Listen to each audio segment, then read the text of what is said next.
What is up, ladies and gentle nerds? It's your boy Graham, also known as HamHawks42 on the internet, and today we are looking at another card. It's actually not random per se. This was another listener request. It is Noble Templar, and I apologize for whoever requested this. This was actually requested on a live stream, and I wrote down that you requested it, but I completely forgot to write down your name, so I apologize. If you were the one who requested Noble Templar on my live stream, please shoot me a DM on Discord, give me a hard time, and I'll be sure to get you an arena code to say sorry. So, Noble Templar. This is an interesting card because it was actually, if I'm not mistaken, a common from Scourge, which was the set that I started the game in. So I have a handful of these guys actually, just kind of collecting dust in my bulk box in the section of white cards, which I don't flip through very often.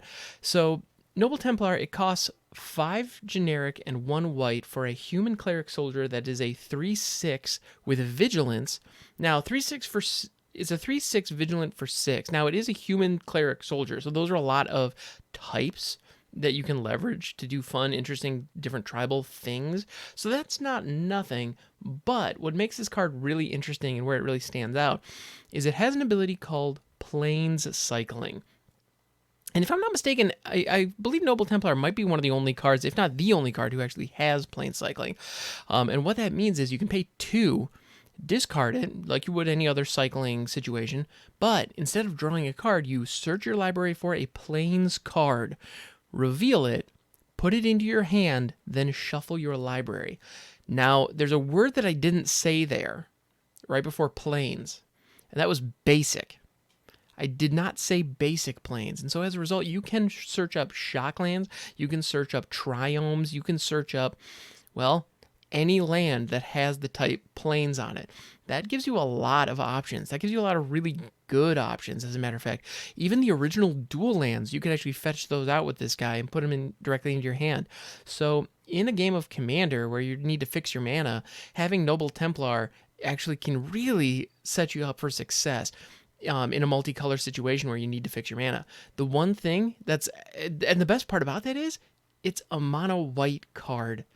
So it doesn't have, you don't have to have green to be able to fetch up the lands you need. Or you don't need to have green, and you don't need to have a $500 mana base with fetch lands in it. As much as we all want fetch lands, they're not, they're just not reasonable to purchase right now. And they're just not reasonable. I mean, if you own them, great. But if you don't, like me, you're just out of luck. So in addition to having, and even if you do have them, redundancy is always good. So if you're in like a Mardu situation, or well, maybe not. I'm trying to think of other good examples, but like if you're in like Orzhov or Boros and you just want a little extra something to help fix your mana, Noble Templar can get you there. Also, if you have anything that synergizes with the graveyard, you are chucking a 3/6 vigilant creature into your graveyard, so that's not nothing either. So I know there are some commanders that really do care about keywords of creatures in your graveyard. Well, that's something that Noble Templar can get you. So that's not nothing. It does get vigilance. Now, the other thing that I remember this card from back in the day. I've seen it before. Like I mentioned, I own a couple, or at least I have owned a couple. I guess I don't know if they're still there. I assume they are, but like they're fine. And there was a whole series actually of cards like this at common in Scourge. That there was one for each basic land. So there was a bird that had island cycling. There was a zombie that had swamp cycling. Those types of things. So it's kind of neat. Oh, and actually the green creature that had forest cycling was actually one of my favorites. It's called Elvish Aberration. The thing is, like, if you were to take 3 Llanowar elves and like stitch them together in a weird like mutation monster, you would get Llanowar. What is it? Elvish Aberration, and that card is fantastic. I love it. Anyway, but Noble Templar here is. It reminds me a lot, now that I look at it, of Imposing Vantasar, which was a throwaway junk common from Ikoria that was a 3/6 vigilance for 5 generic and 1 white. It's almost like they did a palette swap on Noble Templar, except instead of plain cycling, they gave it cycling 1, which was kind of this unique special cycling that we had in Ikoria, where cards could cycle for one generic. So that's pretty darn slick. I thought that was I think that's an interesting callback for anyone who noticed. And I know I didn't at first, actually. I didn't until now. I didn't realize that there was something so similar between those two cards, because I looked at Imposing Vantisar and just kind of went, it's fine. I mean, it's a 1-mana cycler. I'll draft it if I'm drafting the cycling deck, but otherwise I'm probably never going to play it, because a 3/6 Vigilant for 6 is terrible. Like, that rate is just truly terrible. Now, Noble Templar has a little bit more going for it than Imposing Vantisar, because the Templar at least has these different creature types. Now, Cleric and Soldier were creature types that were actually very heavy in the Onslaught block. There were a lot of cards that gave you advantages for having a lot of soldiers or a lot of clerics, and there were also a lot of soldiers and clerics in the set.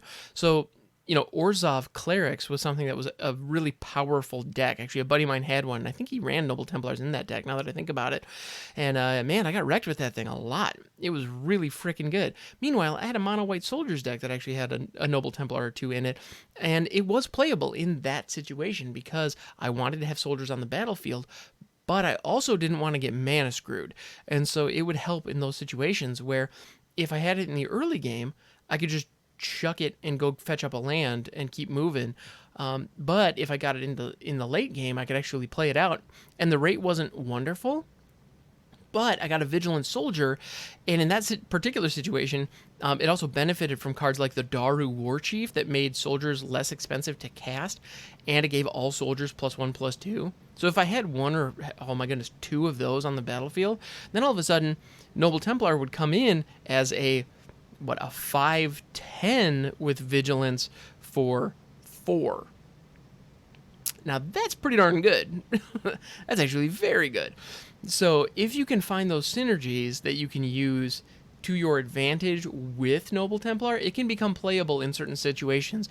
But at the end of the day, it is an early game consistency generator. And I feel like the best place for this now is in like a 3-color commander deck. Like, I want to, like, 3 or even 4-color commander decks where you want to have options that can go fetch up different land types, and specifically ones where you have like the triomes available, because even you could be running 4 or even 5 colors and have cards. You could have the entire cycle of land fetchers, so that you could be plane cycling, you can be island cycling, you can be forest cycling, and going and grabbing triomes to help fix your mana. Like, that is a little bit slow to get started, but in Commander, especially if you're in a more casual pod, a little bit of a slow start to have perfect mana fixing by like turn 4 and 5 in a 5-color deck, that's worth a lot. Like, that's worth a lot. So, I don't know, I feel like Noble Templar, it could be a whole heck of a lot worse. For a common from back in the day, it's just fine. It's good. But it's not necessarily amazing. Yeah. I don't know. I like this card. I like this card a lot. So thank you, mystery person, in my chat who requested this. And again, I apologize for not remembering your name. Feel free to give me all of the grief in the world. I deserve it. You can feel free to do so live at twitch.tv/hamhocks42 or in the Discord server. The link to that is in the description below. And you can also appreciate how smooth that transition was. All right, everybody. Thank you so much for hanging out. I appreciate you. I will catch you next time. And don't forget, you are a good person, and you deserve to be happy.